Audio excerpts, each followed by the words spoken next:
Chelsea are closing in on an agreement to sign Tosin Adarabioyo on a free transfer to kickstart the Enzo Maresca era. The centre-back rejected multiple new contract offers from current club Fulham during the season in favour of leaving on a Bosman, which saw him not included in matchday squads for the final weeks of the season. The former Tottenham transfer target was also of interest to Manchester United, and looked set to sign for Newcastle, but Chelsea hijacked the deal by offering more attractive terms, and are now expected to win the race for his signature. Adarabioyo will become Chelsea's first signing since Maresca agreed to replace Mauricio Pochettino as the Blues manager. Brazilian youngster Estevão Willian is also expected to join, with a deal agreed before Maresca was approached. The 26-year-old will compete with centre-backs Benoit Badiashile, Axel Disasi, Wesley Fofana and Levi Colwill at Chelsea, and his signing would mitigate the effects of losing Thiago Silva, who this summer returns to former club Fluminense, in his native Brazil after 4 years at Stamford Bridge. The free signing of former Manchester City Academy product Adarabioyo could also signal the end of Trevoh Chalobah's Chelsea career. Chalobah had a strong end to the season, after being sidelined for 6 months with a hamstring injury, but his sale would count as pure profit to the Blues' attempt to stay in line with profit and sustainability regulations, PSR. Fulham remain in contract talks with Willian, as they try to convince the Brazilian to stay on next season, while Tosin Adarabioyo will leave the club as he prepares to join Chelsea. Willian, 35, ignored transfer interest from Saudi Arabia in order to sign a 1-year extension at Craven Cottage last summer, and the club hope he will now do so again. Fulham boss Marco Silva still sees the veteran former Chelsea and Arsenal winger as part of his plans, but he's considering his options, with his current deal set to expire.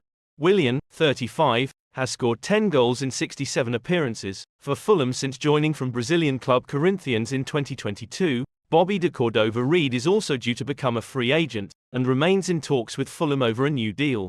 The club confirmed on Wednesday 11 summer exits from the club, including goalkeeper Marek Rodak after 11 years, and Chelsea-bound defender Tosin, who is set to make the short move to Stamford Bridge on a free transfer after undergoing a medical this week. Tottenham Hotspur's interest in Chelsea captain and midfielder Conor Gallagher is well known. In fact, he's been linked directly with a move to Spurs since last January, when contract extension talks between Gallagher and Chelsea broke down, suggesting he'd be available ahead of the last year of his current contract. Chelsea, famously, are in a bit of spot of bother concerning their finances. To summarise, they're in trouble with the Premier League's sustainability, PSR, guidelines, which sets limits on how much they can spend over a 3-year period. It's one reason why in recent seasons Chelsea has amortized their incoming transfers over an extended time frame, sometimes as high as 8 or more year contracts, because they can spread the payments out over a longer time, and hence don't take as big of a PSR hit. But there are obvious limits to that strategy. Chelsea are still up against a wall this summer and essentially have to sell some assets, or they'll fall afoul of PSR rules. Gallagher is an obvious saleable asset, as his contract expires next summer, and as an academy grad his sale would be 100% profit to the club. To wit, Chelsea have been leaking to the press over the past week that they would not accept anything less than £50 million for Gallagher, with Aston Villa and Tottenham the two clubs with the most interest. But while it appears obvious to anyone currently watching, weirdly most English reporters haven't really clued into the PSR angle until now. The Daily Mail's Sami Mokbel writes it out pretty explicitly in an article this morning, saying Tottenham's interest in Gallagher is mostly because of Chelsea's PSR issues, and that they intend to squeeze every possible financial concession they can out of them before the deadline at the end of June. Villa's new interest in Gallagher complicates things slightly, but it's not clear how serious they are, or whether they'd be willing or able to outbid Spurs for Gallagher's services. Chelsea likely doesn't particularly care too much who they sell Gallagher to, though they'd probably prefer Villa over Tottenham due to rivalry reasons, but they'll be delighted that another club has come in to potentially drive up the sale price. Napoli's priority transfer target this summer is Chelsea striker Romelu Lukaku, according to reports, as the club look to back new manager Antonio Conte, has agreed to become Napoli's new manager and will sign a 3-year deal, with an official announcement expected this week. Napoli endured a terrible title defense, as they slumped to a 10th place finish in Serie A and went through 3 permanent managers. Napoli owner Aurelio De Laurentiis has decided Conte is the man to restore the club back to the top end of Serie A, and the 54-year-old has won the Italian title 4 times during his time with Inter Milan and Juventus. Star striker Victor Osimhen is expected to leave the club this summer, and the Nigeria international has a release clause of £113 million, with Paris Saint-Germain believed to be interested. But Chelsea, who have held long-term interest, won't be pursuing a deal due to the cost. There are also doubts over the future of Napoli's other star player Kavica Kvaratskhelia, with the Georgian attracting interest from French giants PSG, but Napoli will be desperate not lose both players in the same window. Italian outlet Di Marzio have reported Conte has already contacted Lukaku about a reunion in Naples. Lukaku, who spent last season on loan at Roma where he scored 21 goals in 47 appearances in all competitions, has returned to Chelsea, but won't be part of new manager Enzo Maresca's plans. Before Lukaku went to Roma last summer, Chelsea put a clause in his contract that would allow him to leave for £38 million, with the Blues expecting that amount to be paid for the 31-year-old. Conte and Lukaku had a brilliant spell together at Inter as the Belgium international's goals fired the club to the Serie A title. The report adds if Napoli can't agree a deal for Lukaku, they will look to target Genoa striker Artem Dovbyk, who finished as top scorer in La Liga with 24 goals last season. When Enzo Maresca arrived at Leicester last summer, he made a small but symbolic change to the club's training ground, to remember Claudio Ranieri.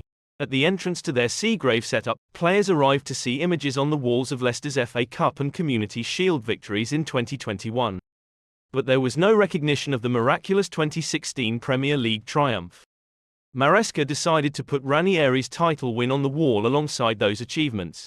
The move was less of a surprise given Ranieri was one of the first people to call Maresca when the Italian was handed the Foxes job last year. But perhaps another call is needed, as Maresca takes on another of Ranieri's former clubs in Chelsea. Despite having managed less than 70 senior matches, just 53 in England and none in the Premier League, Maresca has become Mauricio Pochettino's successor at Stamford Bridge after agreeing terms on a 5-year deal. Even so, he arrives with high expectations. The 44-year-old will take on the job in similar circumstances to when Ranieri arrived in 2000, with demands to reach the Champions League. Pochettino's surprise departure from Stamford Bridge largely boiled down to the Blues missing out on the top four. Chelsea's owners watched last month's Champions League semi-finals wondering why such a stage was not within the club's reach.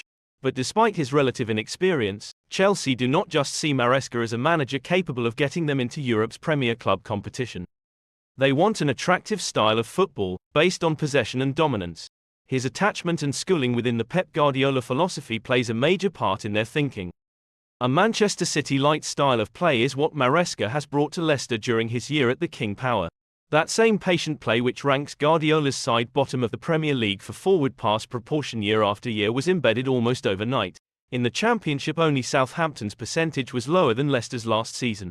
Maresca is so embedded in that Guardiola style of play that he was always going to attract interest when he was able to make that style successful. And that's what he's done at Leicester. Jordan Blackwell, Leicester correspondent at the Leicester Mercury, told Sky Sports. The similarities between Pep Ball and the man known as the Marescalator are noticeable.